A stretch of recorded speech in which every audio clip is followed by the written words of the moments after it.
we're coming at you from a slightly residential area, but lovely nonetheless. The camper is parked alongside this property, and I wanted to show the latest addition, which is a mini split, ductless mini split, which will give us cold air and heat. I can do both.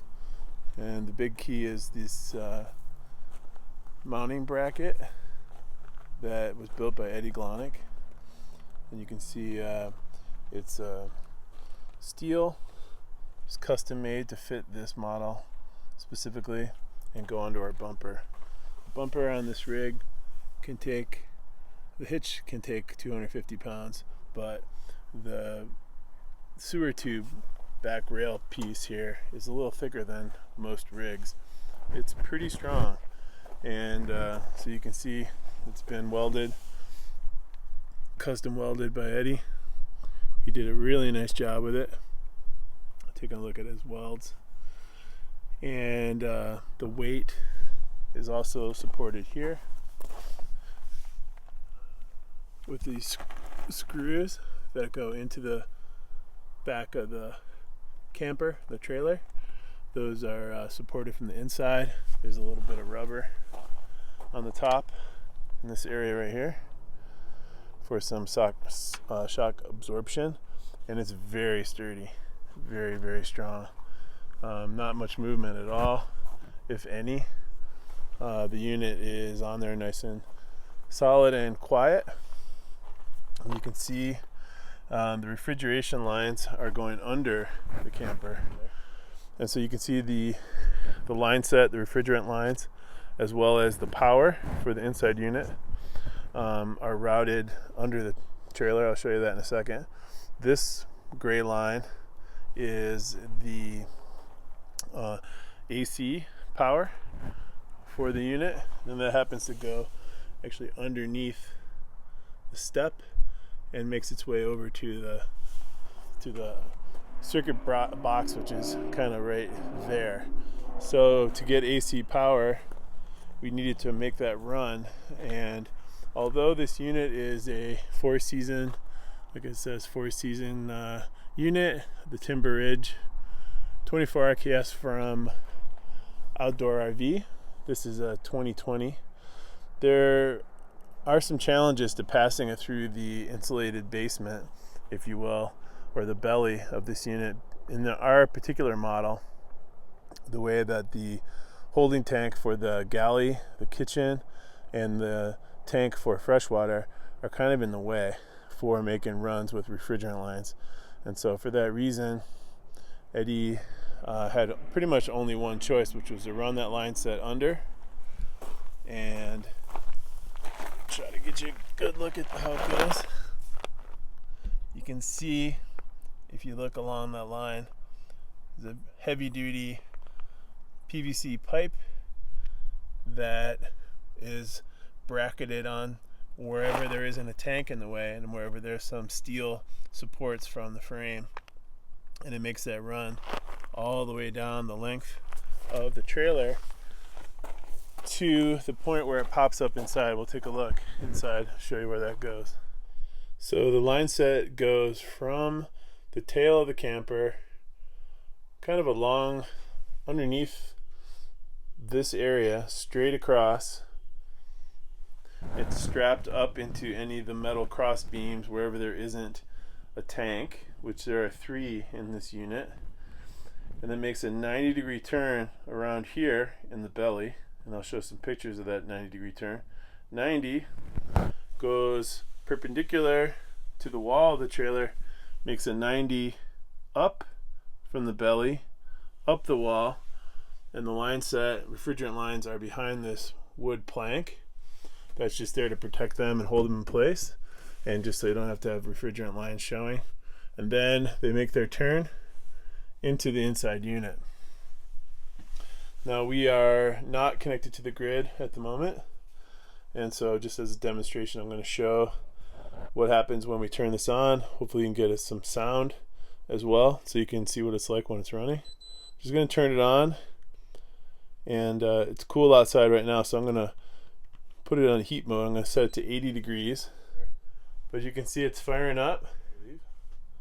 So we've got 400 watts AC watts, and it uses it makes its own DC power to send to the back unit, which is why it's called an inverter, DC inverter unit right here, which is a little confusing. It needs AC power, so our inverter is making AC power from our DC batteries. So as it's cranking up, we'll let it start heating back here. We'll go back to the power to see what we're using at maximum load.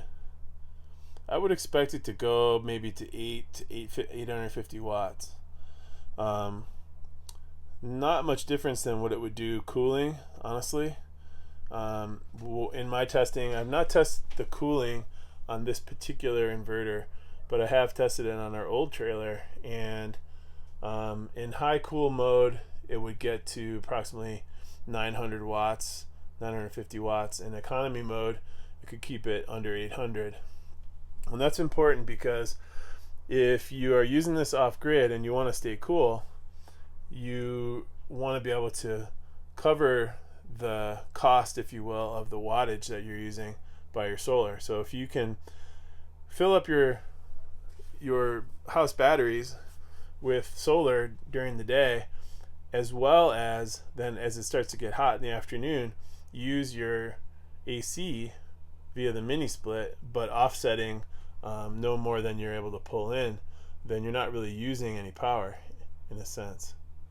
So you can see it's creeping up towards 900.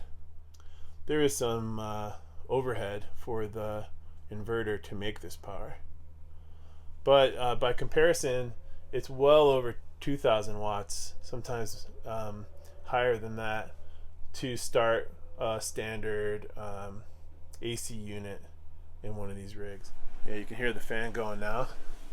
It is blasting warm air. It is very warm. Now if you're sleeping back here, obviously you might want to change the way the fan angle works so it's not in your